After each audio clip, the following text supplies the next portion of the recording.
I'm going to show you how to write a Band 8 IELTS bar chart essay, and more importantly, why each sentence is written that way. I'll walk you through the analysis step by step. First, let's take a look at this bar chart. It shows British emigration to selected destinations between 2004 and 2007. The first step is always to paraphrase the question. Here are the essential tips. Keep the same meaning, change the wording, and if possible, you can change the sentence structure. You may also add small details from the chart, but only if they are factual. So our narration can be, the bar chart illustrates the number of British immigrants moving to 5 countries from 2004 to 2007. Now, let's move on to the overview. Examiners want 2 things. One is a big picture. Which countries were most and least popular? And the second, a major trend. What changed over 4 years?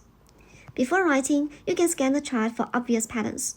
Here, we can see Australia and Spain clearly attract the most migrants.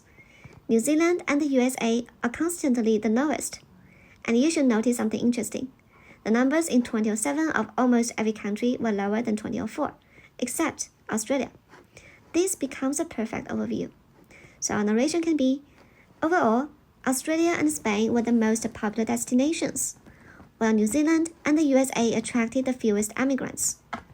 In addition, 4 countries recorded fewer British immigrants in 2007 than in 2004, except for Australia. Next is a very essential step, grouping.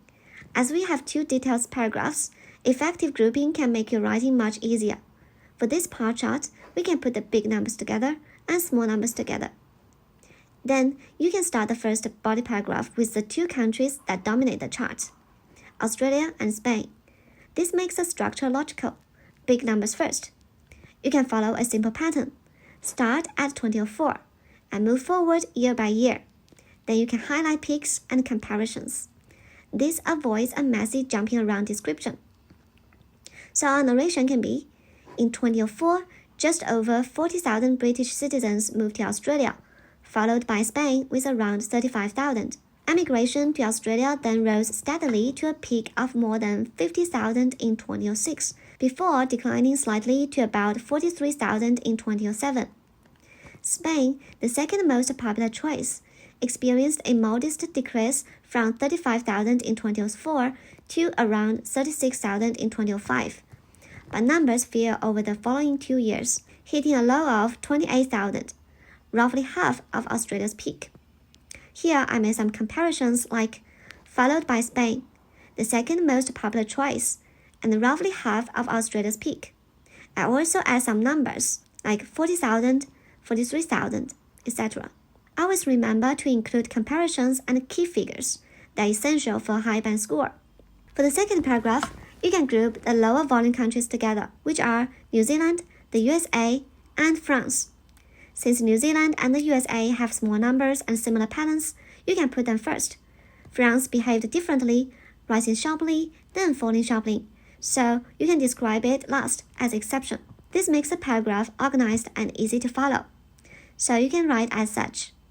By contrast, New Zealand and the USA recorded much smaller figures. Emigration to New Zealand declined gradually from 23,000 in 2004 to just 20,000 in 2007.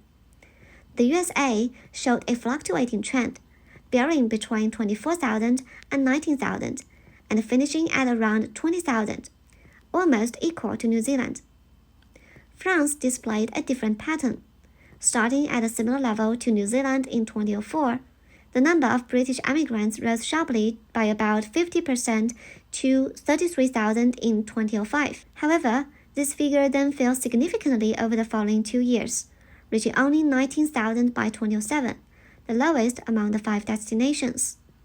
Here, I also made some key comparisons like much smaller figures, almost equal to New Zealand, starting at a similar level, and the lowest among the 5 destinations. And all the key figures are also included. Now, you've written a Band 8 IELTS essay. Follow me for more IELTS writing tricks and step-by-step tutorials.